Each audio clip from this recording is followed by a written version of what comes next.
Bienvenue sur Métabolismo TV, votre source d'informations fiables sur le métabolisme et la santé, jeux vidéo. Addictif, je suis Frank Suarez, spécialiste de l'obésité et du métabolisme, et aujourd'hui je souhaite partager avec vous des informations issues des dernières recherches. J'ai aussi des enfants, j'ai des petits-enfants. Et nous avons tous, d'une manière ou d'une autre, expérimenté l'un de ces enfants qui devient accro aux jeux vidéo.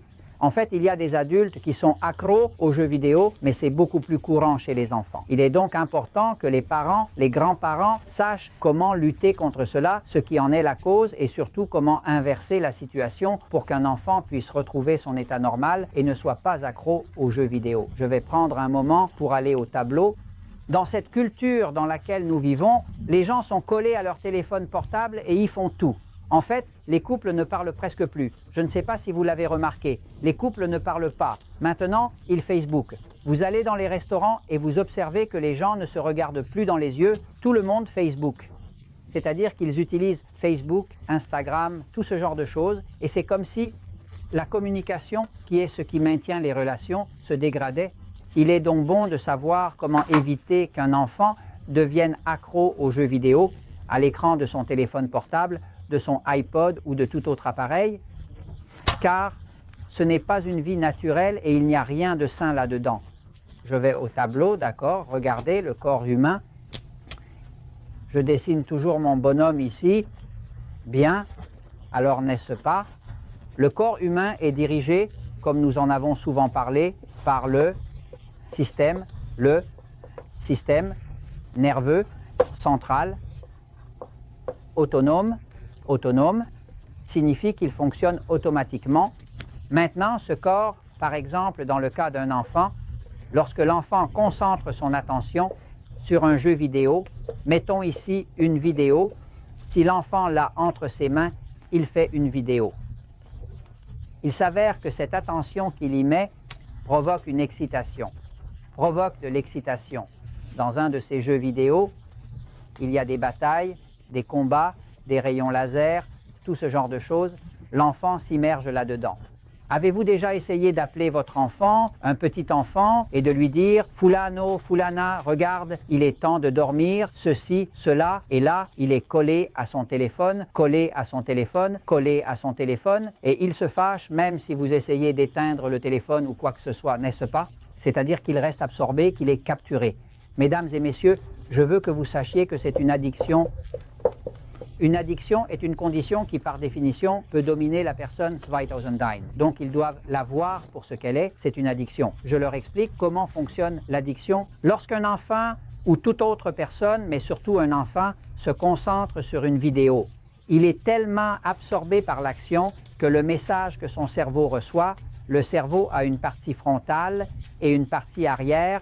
La partie frontale du cerveau, appelée le lobe frontal, est liée à la pensée, à l'évaluation et à la prise de décision. C'est celle qui est responsable de la réflexion, celle des bonnes manières, tout ce genre de choses. La partie postérieure, le lobe postérieur du cerveau, est une zone plus primitive, une zone qui est liée à l'action, à se battre, à courir, à se protéger. Que se passe-t-il lorsque des impulsions pénètrent les sens à partir de l'écran de la vidéo et que l'enfant utilise ses sens? L'interaction qui se produit stimule la partie arrière du lobe. En gros, beaucoup d'enfants se retrouvent ensuite avec des troubles de l'attention, des problèmes de comportement, des problèmes psychologiques et même jusqu'à la dépression.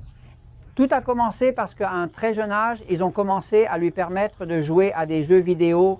En étant collé aux jeux vidéo, il est déconnecté de la vie et son cerveau est dans un système de surexcitation.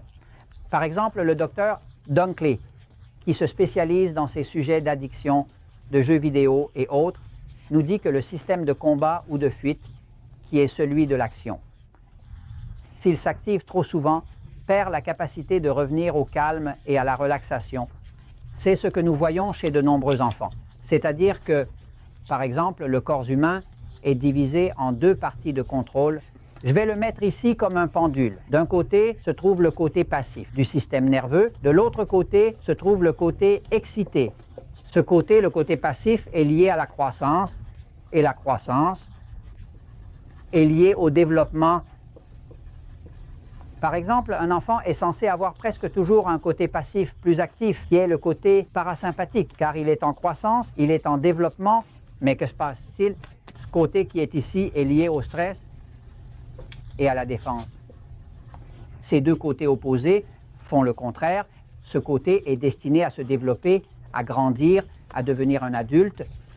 On suppose que l'enfant doit passer 90% de son temps là-bas, mais ces enfants qui commencent à avoir tout ce surplus d'excitation commencent à être beaucoup plus du côté du stress et de la défense. Et la partie du lobe postérieur s'active beaucoup plus que le lobe antérieur, qui est là où se trouve la partie pensante. Maintenant, le mécanisme de l'addiction a déjà été découvert. Quand l'enfant est sous cet intense coup de pouce d'excitation, qu'il est plongé dans le combat, qu'il va être tué par les monstres, que ceci, cela, je ne sais quoi, que si. L'épée, que si la foudre, des ailes et je ne sais quoi, son monde est là-dedans. Et ce qu'il expérimente mentalement, cérébralement et dans le système nerveux est un état d'excitation sévère. Cette excitation sévère produit dans le cerveau, comme cela a déjà été découvert, une grande production d'un produit chimique, d'un neurotransmetteur appelé dopamine. La dopamine, le manque de dopamine provoque la dépression, mais la dopamine en elle-même est addictive. C'est une substance naturelle, un neurotransmetteur produit par le cerveau.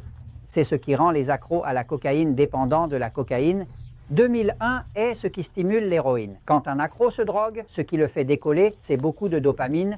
La dopamine est très addictive. C'est un neurotransmetteur qui stimule la partie postérieure, spécifiquement. L'accumbens, on l'appelle l'accumbens, c'est une zone du cerveau où se trouvent les centres du plaisir, les centres d'excitation et de plaisir, se trouvent dans le noyau accumbens, à l'arrière du cerveau, cette partie primaire, fondamentale, cette partie très ancienne que possède le cerveau, quand il y a trop d'action, trop d'interaction du système nerveux excité. Le système de stress et de défense est trop actif. Il y aura trop de dopamine. Comme la dopamine est addictive, l'enfant devient maintenant accro aux jeux de légumes. Alors, que peut-on faire avec tout cela? Eh bien, la première chose à savoir est que c'est ce qui se passe. Ce qui se passe, c'est cela. Maintenant, si vous savez ce qui se passe et ce qui en est la cause, vous pouvez commencer à prendre des mesures correctives. Si vous commencez à dialoguer davantage avec l'enfant, à jouer plus avec lui, à lui retirer plus souvent les jeux vidéo, à contrôler les heures auxquelles il y joue, à éviter qu'il ne joue très tard le soir, car s'il joue très tard le soir, il s'excite trop. Et s'il s'excite trop, il ne dort pas bien. S'il ne dort pas bien, il commence à avoir de mauvaises notes, à se comporter mal à l'école. L'enseignante l'appelle, elle veut le médicamenter pour un déficit d'attention et vous avez un désastre entre les mains. Mais l'important est que vous sachiez que les jeux vidéo sont addictifs et que vous pouvez l'éviter. Vous pouvez l'éviter en commençant par comprendre ce qui se passe et je vous le communique car la vérité, mesdames et messieurs, triomphe toujours.